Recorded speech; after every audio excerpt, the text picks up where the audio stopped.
Camera design is the layout of cameras for the player's point of view in the game. So, and what we do is we basically control that player's point of view throughout the experience. Cameras start with the design sheet being delivered to us by the level designer. That's the most basic form. We put in all the cameras for the design sheet. Once the cameras are in and it's been play tested and it proves that this is a good concept and we go forward with it, it gets sent off to the art department. That's where they'll take it and they'll spend, months sometimes making these areas look really epic, and then they'll get finished with it and then they'll hand it back to us. And a lot of times it's a little bit different, so we'll have to adjust some cameras. So once the art comes back in and someone's spent a year building that level, they can be very touchy if they spent a year styling in this formation and my camera just goes right past it. We try to do our best to show off everyone's hard work. And a lot of times there's a lot of cool things that you want to see in there that you can't see, so we'll go back and try to include those pieces in the shot that you get when you're playing the game. And from there, we play test it. This time externally, we get some people from the outside come in, take a look at what we're doing, making sure that that's great. After we get their feedback, implement their feedback, we're ready to go to the next area.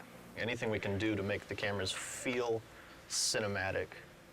And they serve as a guide for the player, too, to lead them in the direction that they need to go as well. Yeah, whether they know it or not. Yeah. It's sort of like people who play the God of War franchise, after a while, they get a feel that if the camera's looking this way, that's important. In the very end, it always comes back down to what would the player want to see. Most games in the action genre, the player gets most of the control over the camera. The player has no control over the camera in the God of War series. Fans have been clamoring, and I hear you. We need to look around. We want to look around. It should be understood that there's really no way we could make the levels look this good if the player could look anywhere they wanted. What we're trying to do, though, at this time around, is give you key points where you're in the adventure and you can control the camera. So maybe you're in a crazy puzzle room and you need to be able to kind of look around. So in some of these areas, we can give the player control, but in a limited fashion. I hope the fans will appreciate that we're trying to implement their feedback. What new feature do you like the best from the camera system? The rail-driven cameras. I think that's been my favorite new feature as far as the technology that we have with the camera. What's a rail-driven camera for someone who wouldn't know? A camera that's animated along a course that we have even more control over what the camera is showing. The rail is essentially what we kind of live and die by. Let's say this is your camera rail, this line here, and let's say this is the thing that's driving the camera.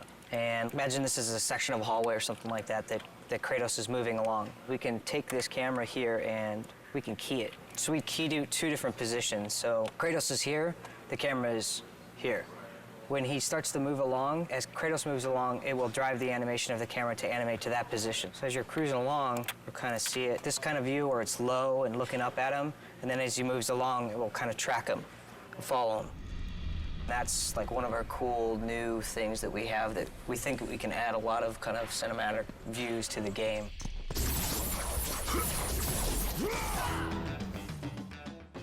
This is a perfect example of combat cameras right here. Here we're in a room, there's nobody to fight yet. And you can see we're taking a lower angle here. And as we come here, we'll trigger the spawning of a bunch of guys, and you can see the camera is gonna lift up so we can show more of the action. And the framing, we're gonna fit Kratos more towards the middle so you can see what's happening in front of him and see what's happening behind him. Try to give you the best view as possible for all the different combat actions that you're gonna be taking. So this is an untextured view of the Olympus base. This is what the artist put together first before he assigned any lighting or textures to it. You can see these green boxes.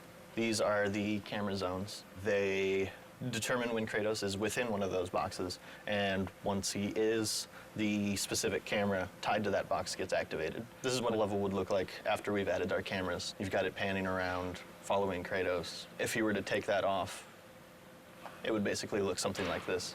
Very basic, not much excitement. You can't really tell where the player's supposed to be going. Adding the cameras is part of what definitely helps the level design flow. Here's a good example of some lead space. We're trying to tell the player this is where you want to go. Jump to this block over here. Once he's done the proper move, we zoom in, get him prepped for this nice shot of him making the leap. And then we transfer to another camera that shows him where you want to jump next, which is from here all the way down to there. So, and then he makes that jump. This would be an example of one of the vista shots we try to do in the game, which is you've got some really amazing piece of scenery in the background that the artists spent a lot of time building. So we want to get that into frame.